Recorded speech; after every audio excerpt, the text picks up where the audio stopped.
Would you like to accelerate your career and reach your full potential in just minutes a day? Welcome to the LEADx Show with New York Times best-selling author and Inc. 500 entrepreneur, Kevin Kruse. Hey, is it Friday already? Welcome back to the LEADx Leadership Show. This is the Friday edition, also known as Fan Mail Friday, also known as Kevin's feeling a little better. Kevin's C5, C6 spinal compression is feeling a little better.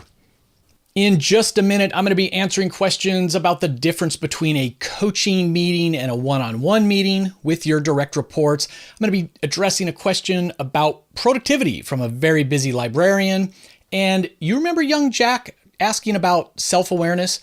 Well, he was curious about my list of things to do to drive self-awareness. But first, you know what I'm going to ask you for. If you haven't already left a review, an online rating or review for the LEADx Leadership Show on iTunes or Stitcher or wherever you're listening, please do so. And if you're just listening from our website, then just put the review up in your LinkedIn profile or on your Facebook page. That would be great. These reviews drive visibility and eyeballs and traffic, and it's what we need. And when you leave that review, just send an email to info@leadx.org, and Jackie's going to send you a double top secret link to our exclusive VIP group on Facebook. Also, by the time you're listening to this episode, there's going to be less than 2 weeks for you to get in on the ridiculously low, I think it's $7 a month, LEADx Academy, where you can take the Big 5 personality quiz for self-awareness. You get access to over 250 micro lessons from me and others on productivity, leadership, management. We just released an experimental chatbot that's getting smarter by the day. More and more and more. You wait till June 1st, the price triples. That is it, leadx.org. 3 days, you can just check it out for free and then decide if it's something that's right for you. So the first question I'm going to tackle today, management question, it came in and it basically asked, what is the difference between a weekly one-on-one meeting with your direct reports and coaching meetings with your direct reports? And the question came from someone who is a member of our LEADx Academy. We have training online, on-demand courses around both of those topics, one-on-one meetings or O3s, and also how to run a coaching session or how to lead through coaching. And on the coaching part, we teach the classic GROW model, GROW, goals, resources, options, and way forward or will forward. And so there is some overlap because I think a good leader, a good manager will use a coaching style and may even do some coaching sessions at the very end of the weekly one-on-one. So this is a great question to kind of clarify. The short version is that with a weekly one-on-one or a bi-weekly one-on-one, you want to get this one-on-one time with every single one of your direct reports. And the goal is to facilitate two-way communication and to improve the relationship. It is your team members meeting. I mean, really, your first question should be, what's on your mind? So that way it could be anything from personal to professional, projects to gossip. What's on your mind? They go. And if it's a 30-minute weekly meeting, you should assume that they're going to spend 15 to 20 minutes really sharing with you, driving the conversation. Now, I always have kind of a checklist or an agenda, and then anything that my team members don't automatically update me on, I will then follow up in my final 5, 10, 15 minutes. So again, the weekly one-on-one, the goal is just for communication, keep everybody in sync, and to build that personal relationship. I usually always start, how was your weekend? And then what's on your mind? So it's some personal stuff, then whatever they want to talk about, and then any project updates or status things I tack on at the end. So what's a coaching meeting? Well, a manager should develop his or her people. And, I prefer a coaching style, and I often teach it's the GROW model. I might have gotten it wrong just a minute ago. It's, goals, reality, options, and way forward or will. So in a coaching meeting, the purpose is to accomplish an agreed upon goal. So if I'm your manager, maybe your goal is to become a better presenter, public speaker, presenter in meetings. And so we might agree that you're going to accomplish that goal in 4 weeks or 4 months, or maybe it's an annual goal.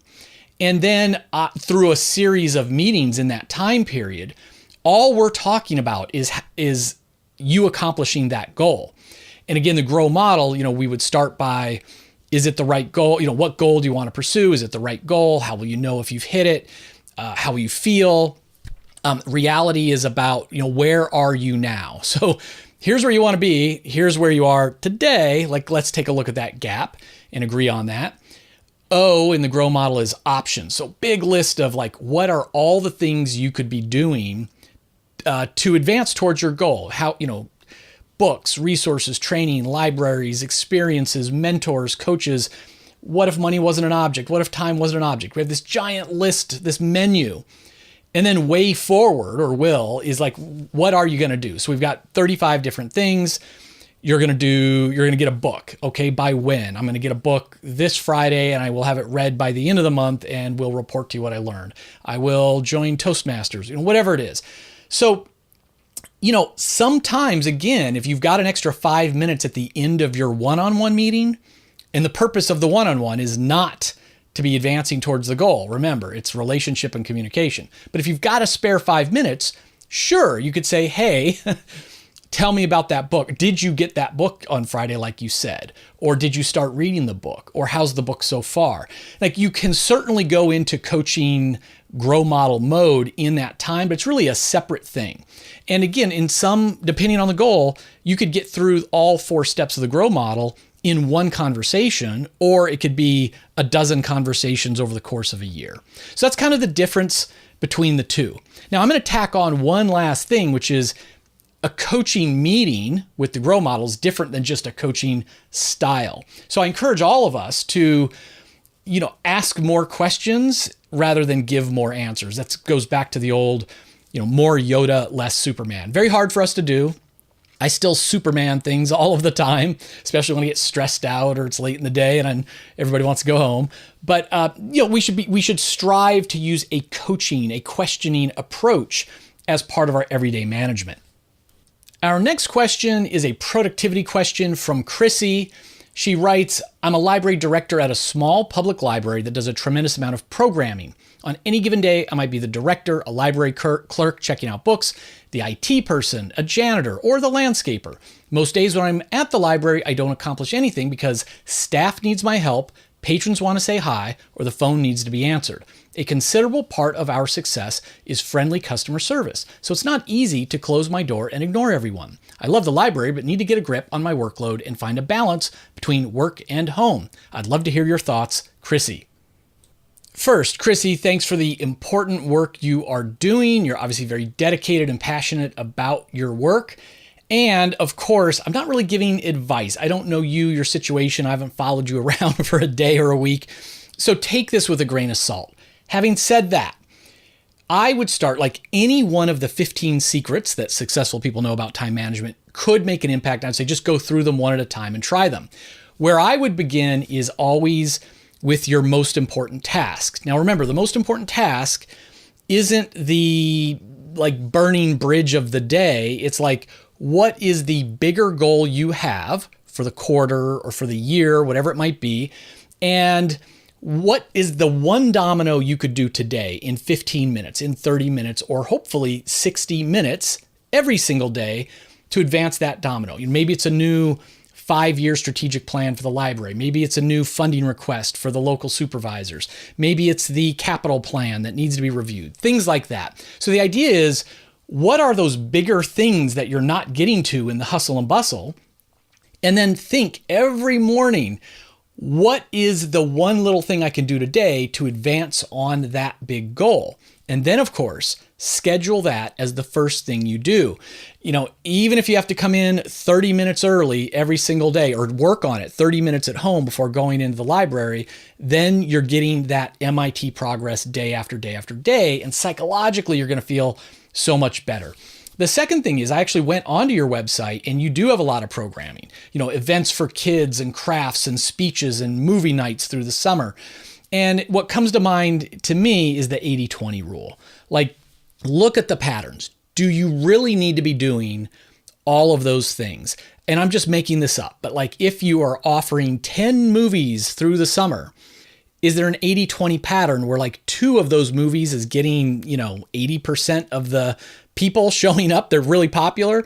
Or even flip it. Can you get 80% of your traffic, of your people who you are serving with half the number of events? So you're still getting most of the benefit, but you've cut your workload in half. And apply that down the thing. Do you need to have 50 authors a year come in for a reading? Or could you do it with 25? And I know you would hate to cut any single thing. People love this stuff. But again, we all have the same 1,440 minutes a day. So we do have to just choose how we spend that time. The other thing is, it sounds really not optimal that you could be yourself, the janitor, landscaper, IT, etc. All those things that are not core to your job, though, can you group them? For example, myself even, Fridays, I try to leave as like admin time, meaning if I need to run to the bank, if I need to go buy computers or fix computers or install computers, if I need to have, God forbid, a meeting or a phone call with somebody outside of my company, I try to stack those up. So again, mindset-wise, I stay in the zone doing more core work Monday through Thursday. And then if I have to go and pull weeds or take a virus off somebody's computer in the library or whatever it is, I try to allocate that, for its own time. Now, the other thing, this is just really quick and random. The other thing that I have found in my own life, Kruse, we've never met, so I'm not saying this is about you, but to really pause and think about ego. Like, it feels great when people come to me with a problem and I solve it. It feels great when our customers say, hey, can I talk to Kevin? I just want to tell him how awesome LEADx is and give him some feedback. I feel good. It boosts my ego. It makes me feel good to help people, makes me feel competent and accomplished when I'm solving problems. And yet, of course, as the leader, I should be teaching my team members how to do all of that. Again, more Yoda, less Superman. You don't want to Superman everything. If your staff needs your help, either you've hired incompetent staff or you haven't trained them properly, or you are not enabling them to make mistakes and all the rest. So think about, is there another way that you can keep most of the customer service that you need without you being the person that everybody turns to? Kruse, thanks again for the question, for the work you're doing, and best of luck. Our next question comes from young Jack, who you will recall from the last episode or two. He wrote in saying, hey, one of your guests talked about self-awareness. You need to learn all these things about yourself. But he says, how? Like, where do I go? And we tried to give him some tips about online resources and other things. And I mentioned, that's not necessarily my list. It was someone else's list. And he said, well, what is your list? So, Jack, I didn't have time to like really think this through or to write it up. But off the top of my head, when it comes to areas of self-awareness, I can share this. And what might be valuable to some of you out there is where I begin is a place that I've never heard anybody else begin. There are, I believe, 4 key secrets to traditional success and or life happiness. And the one most important one is something I never figured out until I was in my 40s. And that's environment. Your environment counts. So when it comes to self-awareness, you need to think about what type of environment do you thrive in and what is going on in your environment that's affecting you. So big picture, like this sounds crazy, but like imagine concentric, circles, and at the outermost layer, it's the world, it's countries. And it sounds odd, but I literally know several Americans who were not very happy with their lives and their jobs and everything when they were here in the United States. And now they're out in other countries and they are a whole lot happier. My doorman in Philly, Rocky, we were just talking about how he was born and raised in Egypt, and he now came over to the United States, and he's way happier in the United States than in Egypt. So it's not like there's one country that's the best. It's what part of the world and what country is right for you. And unfortunately, we don't quite have the mobility around the world that makes it easy. But for many of us, you do have a choice. More practically, I mean, think about just rural, suburban, or urban. I was born and raised in suburban Southern California. It was never in sprawling California. I mean, that's all we had was suburbs. I mean, even Los Angeles is really a sprawling, it's not like a traditional city. And I never thought about it. And so, I go to a suburban college and I work in suburban areas and live in suburban areas. I got to tell you, when I started living in Center City, Philadelphia, I mean, my quality of life doubled and I never knew it. I just didn't even think about that urban atmosphere. And for others, it'd be like, oh my God, get me away from the people and noise. I want to live on a mountain, cool. You need to think about that environment. It even comes to, I would say, now this is where it's going to get a little weird, but like the closest environment to you physically is your body. So our bodies are the environments that carry us around the world. And if you're not in tune, like if you want to Google around quantified self, there's a movement where people are tracking their steps and getting blood drawn every month to get their blood counts. Like you can go really crazy with this. But I think in general, people don't realize that your emotions and your thoughts and your energy are driven by the environment of your body. So, if you're lactose intolerant and don't know it, you're going to be feeling those effects. If you are, and speaking from experience, and, I went for decades totally exhausted and half asleep and depressed and all the rest. And it turns out I have severe sleep apnea that was undiagnosed. I was always fairly thin and young and no doctor ever thought to test me for sleep apnea until I came up with it myself, went to a sleep lab and like, oh, wow, you wake yourself up every 45 seconds. It's amazing you're alive. So, your body, you've got to realize, like, does your body react well to certain foods and not to others? Do you have allergies that need to be taken care of? Whatever it is. And this sounds like 101 stuff to so many of us, but I grew up lower middle class, first kid in my family to go to college. Like our family we didn't go to doctors, so your body is the ultimate environment for yourself. So find out what makes it feel good and pay attention to that. So that's my first weird piece of advice. And then I think, more traditionally, who are you related to personality? And we've talked about that. There's the online DISC MBTI. I like the big five.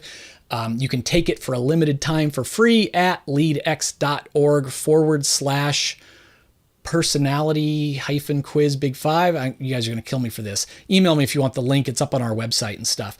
And again, I don't overplay it. Like I think those personality tests can change and we change our personality depending on the environment and who we're with. But it's kind of good to know, like, okay, I'm going out to this big business networking event and I feel horrible. Is it because I'm bad at it or just because I'm an introvert and I need time to energize? It just is good to know some key aspects of your personality.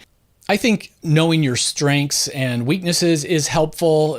We talked about Clifton Strengths, the Gallup Strengths Finder, but it can be more informal than that too. I mean, in business, I see it at the highest levels. Like I've got very successful friends who are brilliant and they're the visionaries, the big picture people, the relationship people, and they drive me crazy because they can never show up for a meeting on time. They never send you what they tell you they're going to send you. It takes forever for them to sign a contract. They're great at the big stuff and they're horrible at the detail stuff. And then you get a guy like me, I'm somewhere in between. I'm very conscientious personality-wise. It's a strength that I do the follow-up. I always do what I say, but I'm not always the best relationship guy, right? So knowing sort of your strengths and to play to them is important as well. A couple others, more traditional would be, what do you value? What are your values? See, most of what we do, how we behave, comes from our beliefs and values. So, do you value your health? Really? Yes or no? Do you value your health or do you value looking good? And be honest with yourself. Do you value faith in and what does that look like? Is that, going to worship every week, or is that serving people? So just get clear on your values, because you can't really live a life attuned to them until you know what they are, until you've really thought them through. And then two others, maybe less common. Who do you want to serve? Who do you want to help? When so many people come to me and say, I want to be an entrepreneur, I want to be rich, how do I make $1 million? What do I do? And they're thinking, is it Bitcoin or real estate or consulting or whatever? And I always say, it's not so much about what you want to sell, but who do you want to serve? Because that's going to be the thing that can sustain you. Do you want to serve businesses or individuals? Individuals, okay, old people or young people, people who are oppressed, people who are rich, like whoever it is, really dial down to who you want to serve, because then there's going to be a lot of different ways to serve them. And in fact, when you first start working with them, you're offering a widget. The best way to grow your business is to not sell a widget to a whole new person. It's to ask your current customers, what else are you buying? And then they'll buy from you because they know, like, and trust you. And then finally, what puts you into a flow state? Think about the times at work or the times at play when time just goes. I mean, it's noon and now all of a sudden I look up, oh my gosh, it's 6 o'clock. I never stopped for lunch or coffee or a break. It's now dinner time. That was weird. What were you doing? The more you pick a career that puts you into that flow state, you can't be in it all the time, but as often as possible throughout the day or week or at least a month, the better. So, what puts you into flow? Jack, hopefully that helps you on your personal journey of growth. And please keep in touch. I'd love to hear what you're coming up with, in terms of this journey of self-awareness. As we wrap up, remember, LEADx.org is where you go to check out, free for 3 days, the LEADx Academy. If you want to sign up to my personal newsletter, you can go to kevinkruse.com. You can also find me on Instagram at KevinAuthor. You can find me on my Facebook page at KruseAuthor. You can find me on Twitter at Kruse. And again, that's all Kruse, Kruse. And thanks for your support. I really appreciate you giving me your time on this and spreading the word to others. This weekend, remember, of course, you know it. Leadership isn't a choice, because leadership is influence. We're just influencing people in a positive direction or a negative direction. It's your choice which direction, but you are a leader, whether you want to be or not. How are you going to lead today?